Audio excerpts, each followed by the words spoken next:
भस्म होने से पूर्व सती जी ने प्रार्थना की थी भोलेनाथ से, सती मरत हरि सन वरु मांगा, जन्म जन्म शिव पद अनुरागा, जन्म जन्म शिव पद अनुरागा। यही कहा कि हे भोलेनाथ, मुझसे जो भूल हुई है उनको इसी जन्म में क्षमा करना और आगे बस मुझे अपना लेना। जितने भी जन्म मेरे हों, मैं जब भी जन्म लूं बस आप ही का वरण करूं, आप ही मेरे स्वामी बने, इतनी कृपा करना। जन्म जन्म शिव पद अनुरागा।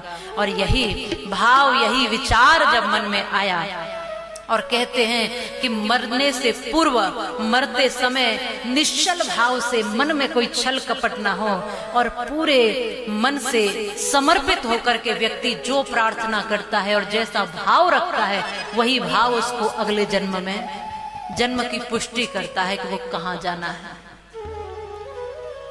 पर ये भाव पूरे जीवन की कमाई से बनता है, ये बात ध्यान रखना। तुम ये सोचो कि पूरे जीवन तो खूब क्रूरता की और बाद में मरते समय धर्मात्मा बन जाओ, ये संभव नहीं है। पूरे जीवन कमाई की है तुमने सत्कर्मों की, धार्मिक कर्मों की, अच्छे कर्मों की, तभी मरते समय ऐसी भावना बनती है। ये जीवन शुरू से बनाया जाता है। लोग कहते हैं कई बार कि हमें तो हमारे बुढ़ापे का बहुत डर है जी, बुढ़ापा कैसे कटेगा। ज्यादातर लोगों को बुढ़ापा कटने की चिंता हो, कहीं हमारा बुढ़ापा न बिगड़ जाए। मैं कहती हूं जिनकी जवानी बिगड़ जाती है उनका बुढ़ापा बिगड़ता है, जिनकी जवानी सुधर गई उनका बुढ़ापा भी संभल जाता है। इसलिए बुढ़ापे की चिंता करने की जरूरत नहीं है, चिंता तो जवानी की करो। ये चिंता अब जो हो रही है वो चिंता पहले होनी चाहिए थी। ये चिंता जवानी में ही होनी चाहिए थी, क्योंकि जवानी तो एक हवा का झोंका है, जवानी कागज की नौका है। किसी ने देखा कि जवानी कब गई, कौन सा दिन, कौन सी तारीख थी जिस समय आपकी जवानी गई? पता ही नहीं चला।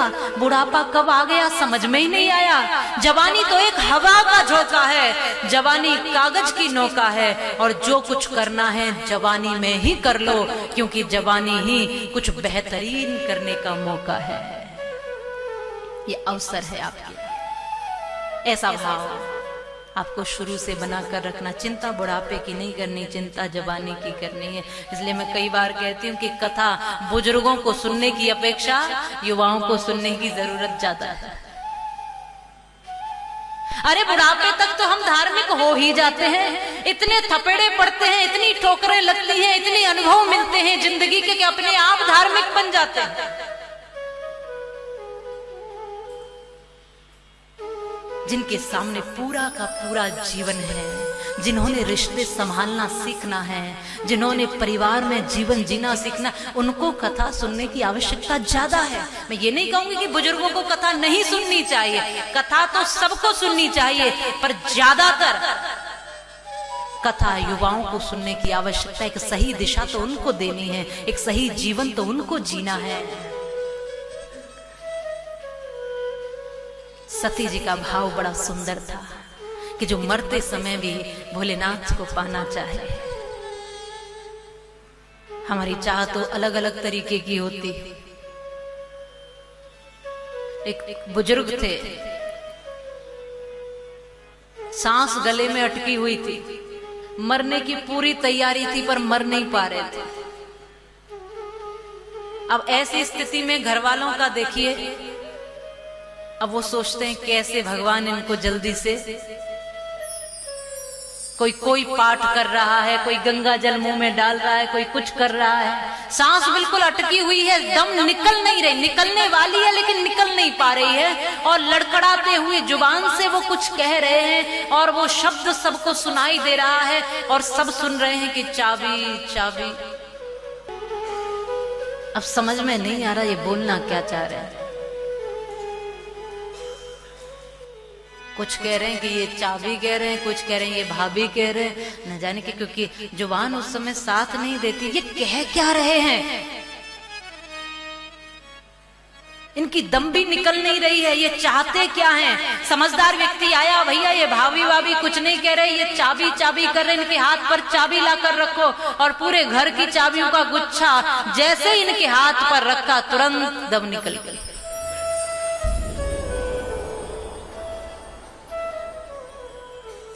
इनकी दम चाबी में ही अटकी हुई थी। मेरी लॉकर की चाबी, मेरी तिजोरी की चाबी, मेरे घर की चाबी। सासू माँ कहती है बहू को कैसे दे दूं, इतने जीवन की पूंजी कमाई है, इतनी इकट्ठी की है, इसको एक बार में ही कैसे दे दूं। ये मोह समाप्त नहीं होता, इतनी मेहनत से जो कमाया है अंत तक वो मोह बनकर साथ चल रहा है। अब चाबी चाबी चाबी चाबी जैसे ही हाथ पे रखा, दम निकल गई। आपकी चाहत क्या है मरते समय? किसी किसी की चाहत बनती है रघुनाथ को पाने की, तो सबके बस की बात नहीं। अब जब ऐसा भाव था तो सती जी ने दोबारा जो जन्म लिया हिमाचल के घर पार्वती के रूप में। बोलिए पार्वती मैया की, सती मैया की, दुर्गा मैया की। अपने सती के देह को त्याग करके माँ पार्वती के रूप में हिमाचल के घर प्रकट हुई है। एक नन्ही सी कन्या बन करके एक देवी का अवतरण हुआ है। और मैं कहती हूँ जो देवी आपके भी हर परिवार में अवतरित हों तो प्रसन्नता मनाया करो, खुशियां मनाया करो, क्योंकि हर कन्या देवी का ही स्वरूप होती है, हर बेटी देवी का ही स्वरूप होती। माँ भवानी जगदम्बिका का भी स्वरूप होती।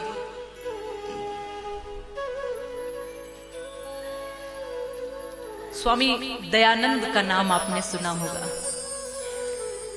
वो मूर्ति के सामने झुकते नहीं थे, वो मूर्ति की पूजा नहीं करते थे, लेकिन 5 वर्ष की भी यदि कोई कन्या दिख जाती थी तो उसको प्रणाम कर लेते थे। तो सब कहते थे तुम ये क्या करते हो, भगवान के सामने झुकते नहीं, मूर्ति के सामने नहीं झुकते, इस कन्या के सामने झुकते हो। वो कहते थे कि मुझे इसमें केवल कन्या नजर नहीं आती, इसमें मुझे जगत जननी माँ भवानी नजर आती है।